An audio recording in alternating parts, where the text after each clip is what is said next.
Hello guys, nandito na naman tayo at eto may pag-uusapan na naman tayo no. About dun sa malamang-lamang mga didilis ito guys ha. So may tatlo tayong mga kababayan na nahuli sa UAE dahil sa illegal na pagpo-post ng mga video at ayon sa balita, itong mga ito ang ipinost na video ay hindi basta video no, kundi AI generated. Ibig sabihin, mga fake at AI generated. Ibig sabihin, gumawa-gawa na naman ng mga inventong video. So, ang nakakalungkot pa ito ay mga kababaihan what the heck. So, mga Filipina. So, andun sila ngayon at wala pang maliwanag na ulat kung ano mangyayari sa kanila sapagkat sila ay kinasuhan at ang kasong yun ay may 1 year na pagkakakulong. Itong illegal posting yata, so bawal pala sa UAE na mag-post ka na lang ng mag-post, lalo na pag mga fake ang video mo, what the heck. So makukulong ng 1 taon tapos magmumulta ang bawat isa ng posibleng magmulta ang bawat isa ng 100,000 UAE dirham no? Dirham o dinar? Hindi ko alam eh. So alin man doon, basta yun ang mumulta nila. So sigurado ako guys, didilis itong mga ito. Sapagkat mukhang ang pinopost nila ay puro fake news at kahit hindi pa naman umaabot sa UAE ang gera, dun sa lugar nila nagpo-post na ng may gera at nang nagpo-post na kunwari ang gobyerno ay walang inilalabas o pinapadalang repatriation team. So malamang-lamang sa ganon sapagkat ang findings nga fake. Ang findings AI generated ang mga ginagawa nitong mga ito at mga ipinost. So what the heck? Syempre, para saan ba ang audience ng pinost sila? Syempre, para sa Pilipinas. Para sa Pilipino, di ba? Palagay nyo ba, mga ka-loyalist natin, BBM, gagawa niyan? Ay naku, puro din, natural, hindi. So, sino lang ang may gagawa ng mga ganyan mga fake news? Didilis.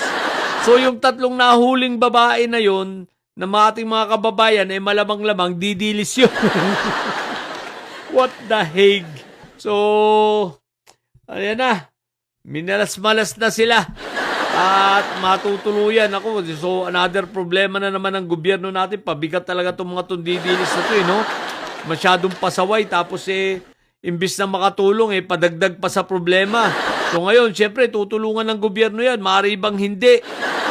Aasikasuhin ng DFA yan. Aasikasuhin ng DMW, ng OWA. Imbis na sana, nakatutok to sa iba nating mga kababayan na mas may higit na kinaharap na problema. Ito pa, pampadagdag pa ang mga ito. Diba? Sipin mo, hindi pa naman umaabot ang gera sa UAE. Gumawa-gawa na ng mga fake news na ganyan. Ayun, huli sila. Akala siguro nila, hindi sila mahuli. Pero ang initial findings fake news, AI generated. Ibig sabihin, mga edit. At hindi verified at maliwanag, fake talaga. Fake yung kanilang mga ginawa. Fake news. So, ganyan pala kaigpit dyan sa UAE. Naku po, Rudy, kung yan palang batas na yan, isasabata sa Pilipinas, malamang wala nang didilis. Malamang nangaubos na. No? Walang didilis. Naku, pasalamat kayo mga didilis at walang ganyang batas sa Pilipinas. Kung meron lang, yari na kayo. What the heck? So, yun lang. What the heck? Problema na naman to ng gobyerno.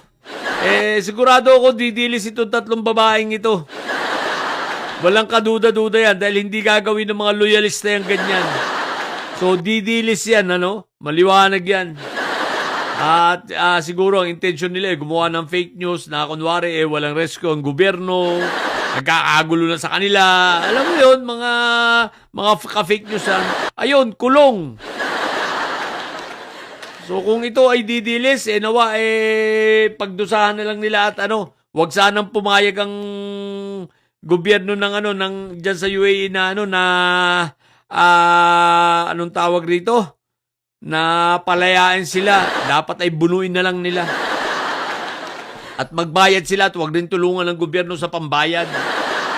Diba? Kasalanan nila yan eh. Diba? Wala silang kadala-dala, hindi sila marunong rumispeto sa batas ng ibang bansa. Ang tigas ng ulo nila. Kaya matik, didilis yan dahil ang tigas ng ulo. Sino ba yung mga hindi marunong rumispeto sa batas? Di ba didilis lang? Sino ba yung feeling hari at reyna pag nakapunta sa ibang lugar kahit hindi sa kanilang sariling bansa? Di ba didilis lang? O sino ba yung mga mayayabang na akala mo pati yung sa UAE ay sakop pa rin ni Inday Sayad? Di ba didilis lang?